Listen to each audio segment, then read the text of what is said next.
নমস্কাৰ বন্ধু বান্ধৱীসকল, এই মুহূৰ্তত আহি পৰিছে অসমৰ লগতে ভাৰতবৰ্ষৰ কেইটামান গুৰুত্বপূৰ্ণ খবৰ।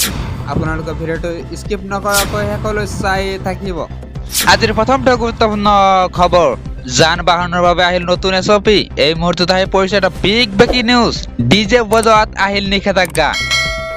ৰাষ্ট্ৰীয় ঘাইপথত প্ৰতি ঘণ্টাত 60 কিলোমিটাৰতকৈ অধিক দ্ৰুত বেগত যাব নোৱাৰিব গাড়ী।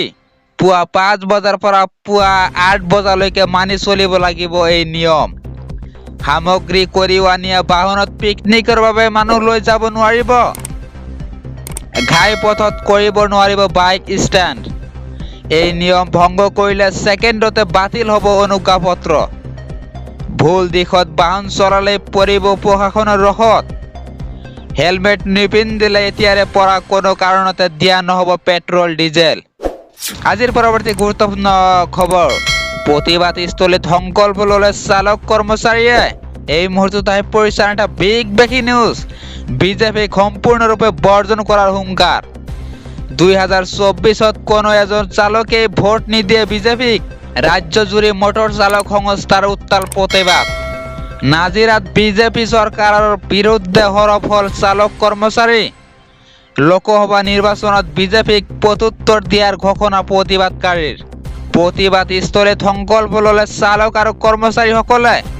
আজিৰ পৰৱৰ্তী গুৰুত্বপূৰ্ণ খবৰ, ধৰ্মঘটৰ বিৰুদ্ধে কঠোৰ হিমন্ত বিশ্ব চৰকাৰ। 6 মাহলৈ কৰিব নোৱাৰিব আন্দোলন। এই মুহূৰ্তত আহি পৰিছে এটা বিগ ব্ৰেকিং নিউজ।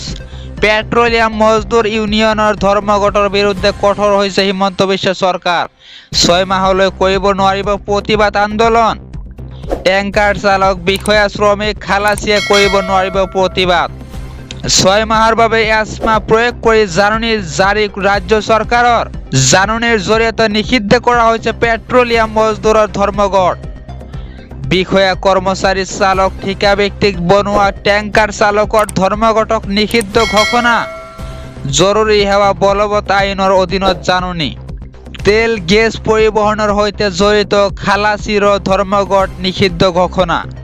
আজিৰ পৰৱৰ্তী গুৰুত্বপূৰ্ণ খবৰ, চালকে জ্বলালে লাইচেন্স। এই মুহূৰ্তত আহি পৰিছে এটা বিগ ব্ৰেকিং নিউজ। চালক সন্থাৰ প্ৰতিবাদৰ ভয়ংকৰ ৰূপ। চালকে জ্বলালে নিজৰ ড্ৰাইভিং লাইচেন্স। মৰিগাঁৱৰ ভিন্ন প্ৰান্তত চালকৰ ভয়াৱহ প্ৰতিবাদ। চৰকাৰৰ সিদ্ধান্ত কোনোপধ্য নমনাৰ হুংকাৰ। ৰাজপথলৈ ওলাই আহিছে চালকে। চৰকাৰৰ বিৰোধী শ্লোগানেৰে কঁপাই তুলিছে ৰাজপথ। প্ৰতিবাদ নামানি ভাড়া মৰা চালককো আবদ্ধ কৰি ৰাখিছে ৰাজপথত। আজিৰ পৰৱৰ্তী গুৰুত্বপূৰ্ণ খবৰ, ই ৰিক্সা, ডাম্পাৰ আৰু ট্ৰেক্টৰৰ বাবে আহিল নতুন নিয়ম। এই মুহূৰ্তত আহি পৰিছে এটা বিগ ব্ৰেকিং নিউজ। ৰাষ্ট্ৰীয় ঘাইপথত নিশাৰ ভাগত চলাব নোৱাৰিব ই ৰিক্সা। সন্ধিয়া 5 বজাৰ পৰা ৰাতিপুৱা 8 বজালৈ ৰাষ্ট্ৰীয় ঘাইপথত চলাব নোৱাৰিব ই ৰিক্সা। ডাম্পাৰ আৰু ট্ৰেক্টৰক লৈও আহিল নতুন নিয়ম। সন্ধিয়া 5 বজাৰ পৰা ৰাতিপুৱা 7 বজালৈ ৰাষ্ট্ৰীয় ঘাইপথত চলাব নোৱাৰিব ডাম্পাৰ আৰু ট্ৰেক্টৰ। ৰাষ্ট্ৰীয় ঘাইপথত য'তে ত'তে ৰখাই থব নোৱাৰিব বাহন। শেহতীয়াকৈ সংঘটিত হোৱা দুৰ্ঘটনাৰ পিছতে জাৰি কৰা হৈছে নিৰ্দেশনা। অন্যথা প্ৰশাসনে ল'ব কঠোৰ ব্যৱস্থা।